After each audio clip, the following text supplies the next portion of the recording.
Hi, we're Ariel. And Michelle, and we're the Board Game Tutors. Today we're doing our Advanced Concepts video, Part 2, for the Fallen Phoenix faction from the Summoner Wars Alliances set. So let's go ahead and get started. All right. So as you can see here, these are all your common units and your conjurations. Not all of your conjurations, but we just wanted to wrap up a few loose ends that we discovered after finishing our last video.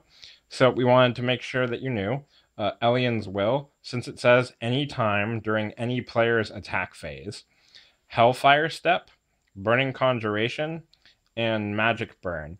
They all have extra dice rolls after their attack phase. Well, not exactly for the Burning Skeleton, but I'll get to that in a second. So for Hellfire Step, after attacking with this warrior, you can roll a die and move him around using his Hellfire Step ability. And so when you roll that die, since it's still during the attack phase, Elien's Will still applies. Same thing here for Burning Conjuration. This happens immediately after a Harbinger destroys an enemy unit. So you roll an extra die. If it's a 4, 5, or 6, that's also 4, 5, or 6. But if it's a 4, 5, or 6, then it's successful and you can put a skeleton on the board, a burning skeleton on the board. So both the Hellfire Step extra roll and the Burning Conjuration extra roll are both eligible for Elien's Will to be used. So if, for example, you had the Harbinger and for the Burning Conjuration roll, you rolled a 1, if you spend 3 magic, obviously the key here is you have to have the magic to do so, you can boost that 1, 2, 3, what's the 4th? There's 4, right there. So that means that this is a successful roll for Burning Conjuration, and in that case, then you would place a skeleton. Same thing for the Hellfire Step. And also, for this skeleton, the Magic Burn ability, which we went over last time, on a result of 4 or higher, when this burning skeleton is destroyed, immediately roll a die. On a result of 4 or higher, place this burning skeleton in your conjuration pile instead of the destroying player's magic or discard pile. So you can also affect that extra roll during your enemy's attack phase, because obviously it's during an attack phase. Elien's Will is available. You can force your enemy to be magically burned using this burning skeleton special ability.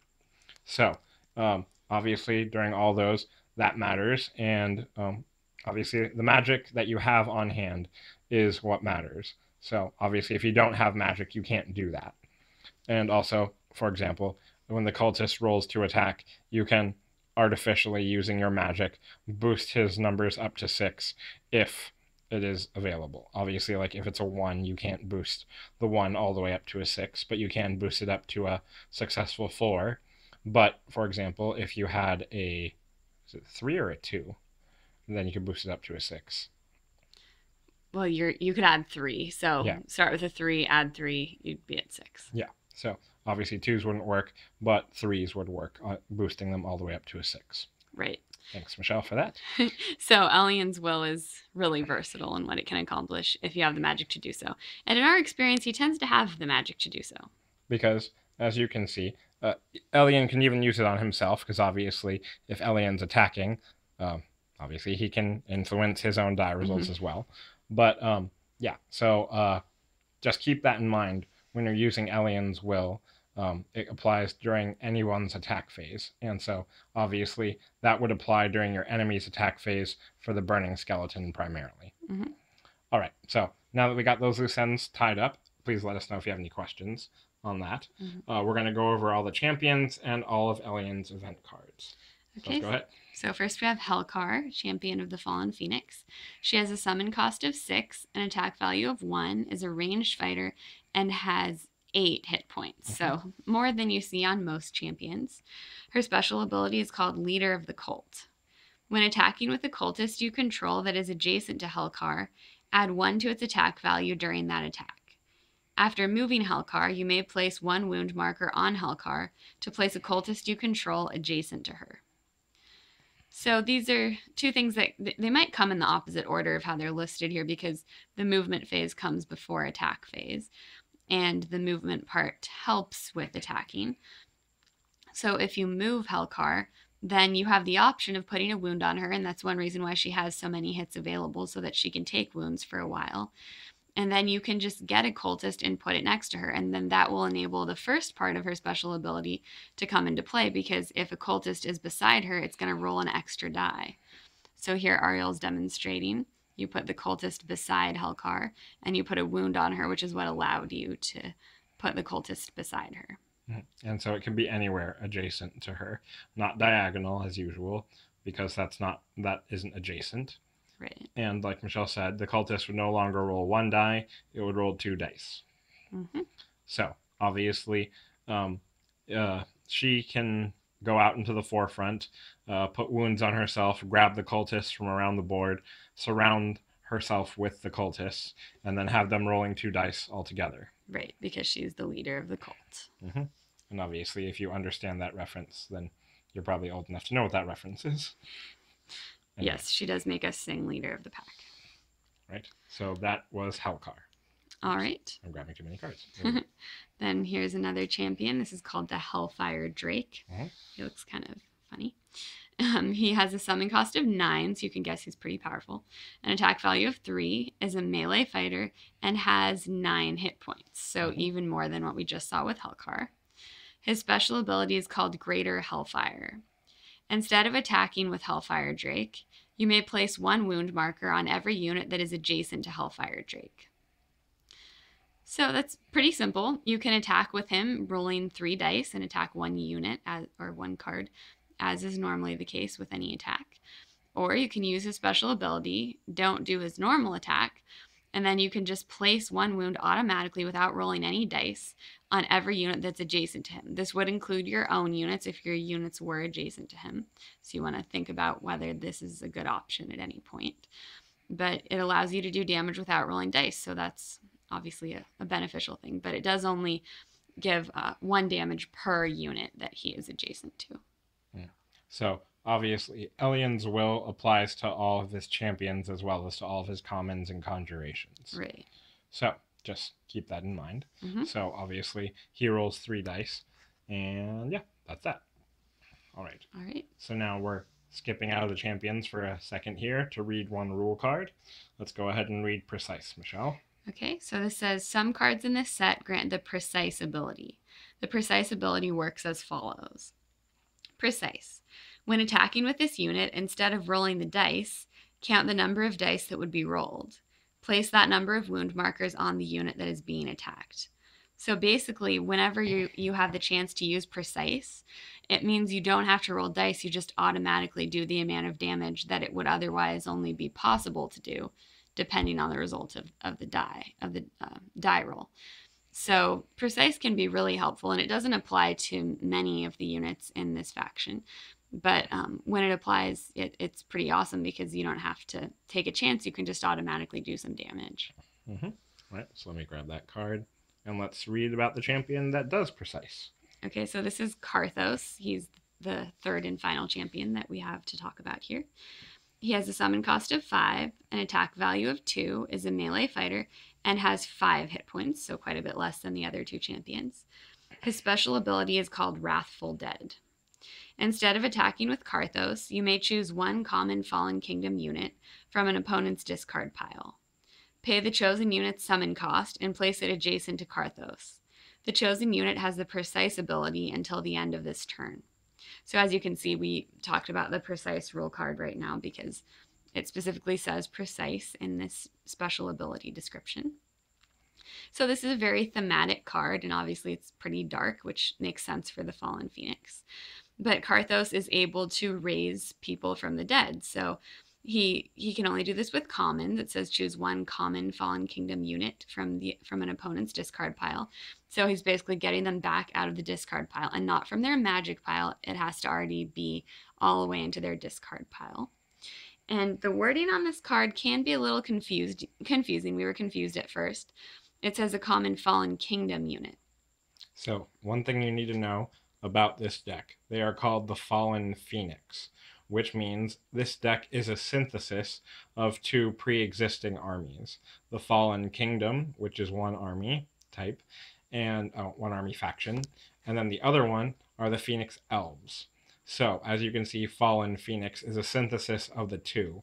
So, as this card says, you can choose one common Fallen Kingdom unit. So, first it has to be a common, and it has to be a Fallen Kingdom unit. So, we're not going to talk about deck building here very much because it gets kind of confusing if you go too deep into it. But suffice it to say, if you wanted to include cards from the Fallen Kingdom army, you could include them in this deck if you swap them out for some of your units in this army. Or you could swap some Phoenix Elf units into this army by taking some of your units out and replacing them with Phoenix Elf units. So, in this respect, since the Fallen Kingdom is all about dark things and summoning people from the dead, I guess, they are the only ones that you can summon from your opponent's discard deck. So, in this respect, like I said, this is the Fallen Phoenixes. So, by default, not de facto, all of these units are Fallen Kingdom and Phoenix Elf. So, all of these units are eligible, if they're commons, for Karthos' card. All of these common units are eligible for Karthos' Wrathful Dead ability. Not conjurations, because they are not commons, not champions, because they are not commons. So, all of the common units in this deck are eligible for this. But if, for example, you had Phoenix Elf units that were in your opponent's discard over there,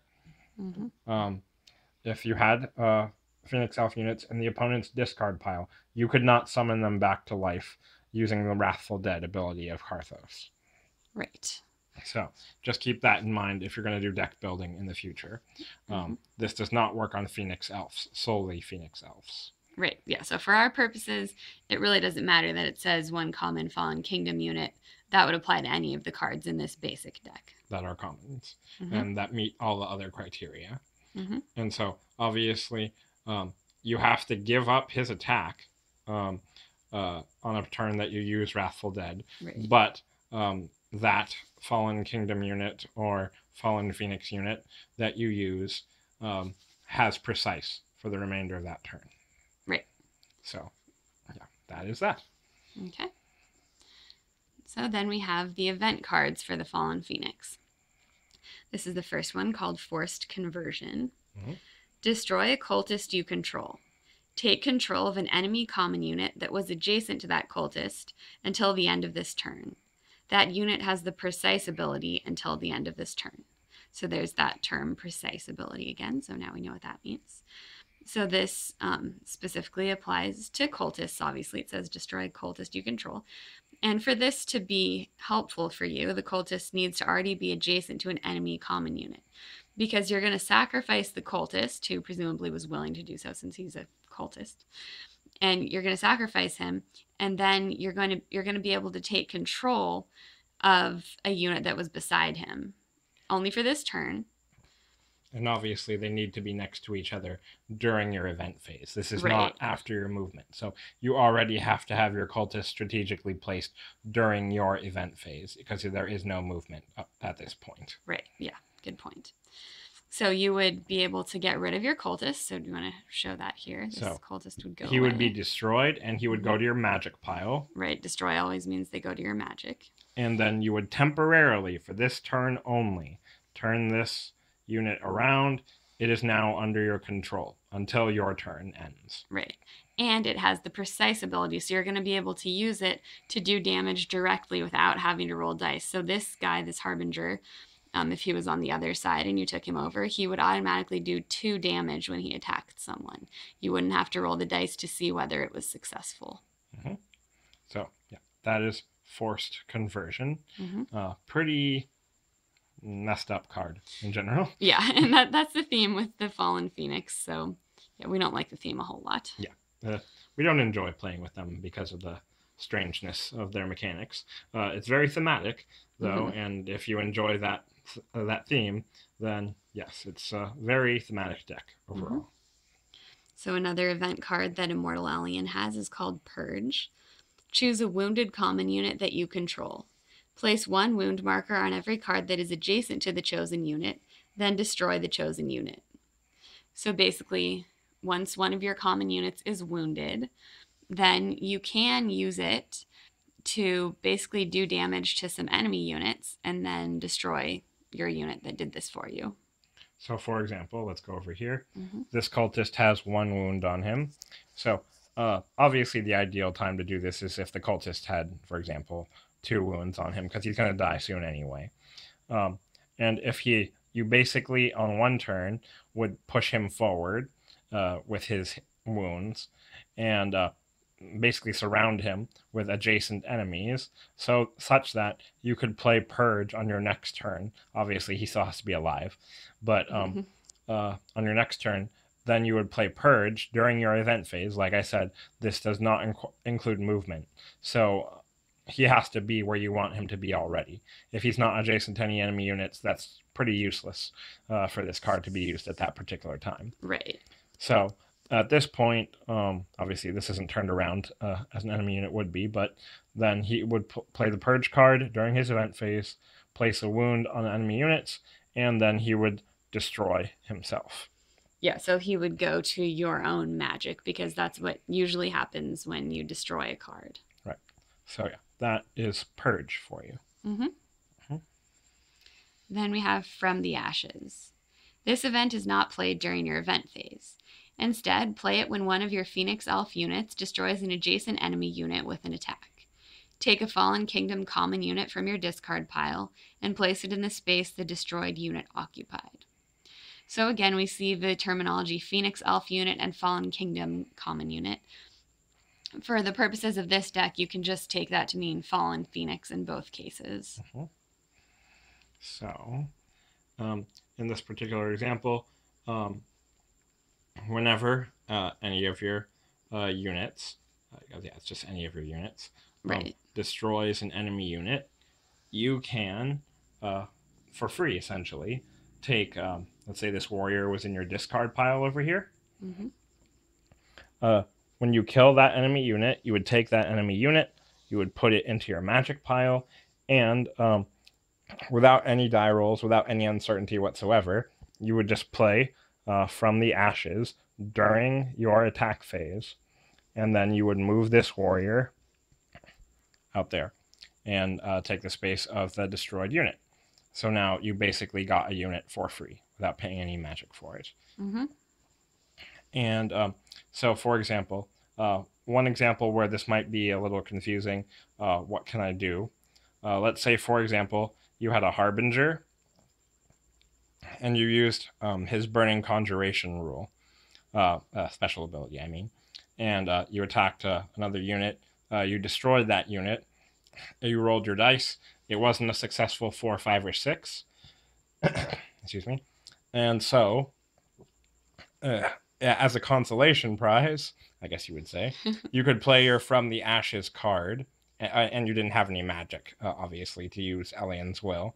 Then you could play From the Ashes and still get 1 unit from your discard pile out onto the field to replace that unit. So you wouldn't get a Burning Skeleton, but you got a warrior instead, for example. So that is one example of how From the Ashes would work.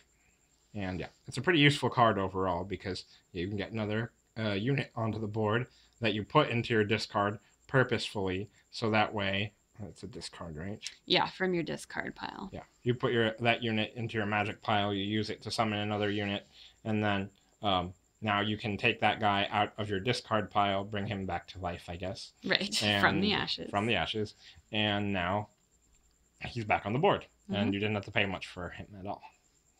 All right, the next event card is called Burnt Sacrifice.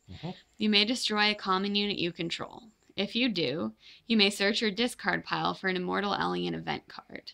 Reveal the card, then place the card in your hand. So basically, you can trade off if you really want an event card, and this happens during event phase, so you would be able to play that event card if you wanted to, if you chose to. So basically, if you really want an event card, you can destroy one of your common units, and then you'll be able to get an event card from your discard pile, meaning you can get one that you've already used. It specifies search your discard pile, so it won't come from your draw pile or anywhere else. So obviously you got to be careful in regards to that. Okay, so those were all the event cards, but we also wanted to detail one really interesting combination that you might choose to use. Obviously, there are downsides to it, so it's your choice if you want to use this tactic. But one tactic that we have come up with that we feel like is a pretty interesting combination overall. Um, most of these cards, they're really time specific, they're really situational, so you can't normally stack them together. So in some decks, there are event cards where you can play multiples of the same event card to get a greater benefit from it, for example. But a really interesting combination that we think, obviously, it's hard to pull off, but sometimes you can, is first, during your event phase, to play Forced Conversion, and then immediately afterward, play Burnt Sacrifice. Mm-hmm. So, Michelle, can you go ahead and start to outline how we would do this and why it works? Yeah, so if you use Forced Conversion and destroy a cultist, and then take control of, yeah, so there's a cultist, and then you take control of a unit that it was adjacent to, so pretend the Harbinger was an enemy, and then you turn it around to show that you took control. Cultist is gone. Mm-hmm. Into your magic, obviously. So then you're basically forfeiting the second part of Forced Conversion, where it says that that unit that you just took control of has the precise ability until the end of this turn. Well, he's not going to be around long enough to use the precise ability, because you would then, still during your event phase, immediately use Burnt Sacrifice and destroy that common unit that you now control, because it says you may destroy a common unit you control. And you now control that enemy common unit that you just took over. Mm-hmm. And also, if you wanted to, since you played Forced Conversion previous to Burnt Sacrifice, now you can take that Forced Conversion card, or any event card that you want for that matter, out of your discard pile, but you will definitely have at least a Forced Conversion card in your discard pile, right, and put it back into your hand. So let's say you wanted to use that for another cultist on the board, or something else you're planning for a future turn. Now you just got that Forced Conversion card back into your hand by playing the Burnt Sacrifice card, and it wasn't that much of a sacrifice for you anyway, because it was an enemy unit that you just converted temporarily. So that's a pretty useful combination right there. As I said before, the other cards don't combo very well because of the particular timing of them. But yeah, that is one of our suggestions for a possible idea that you could use in a future game, including the Fallen Phoenix. All right. Thanks so much for watching this video. Remember that you can subscribe to our channel if you enjoyed this and would like to see more of our regular content. You can find us on YouTube. The Board Game Tutors is the name of our channel. You can also find us on BoardGameGeek.com. Our username is the Board Game Tutors, one word. And feel free to leave us any feedback, comments, questions, clarifications. We love to hear from you guys. And yeah, we will respond as soon as we are able to do so. All right, thanks so much for watching, and we hope you enjoyed the content of this video, and we'll see you guys in the next video. All right, thanks. Bye. Bye, everybody.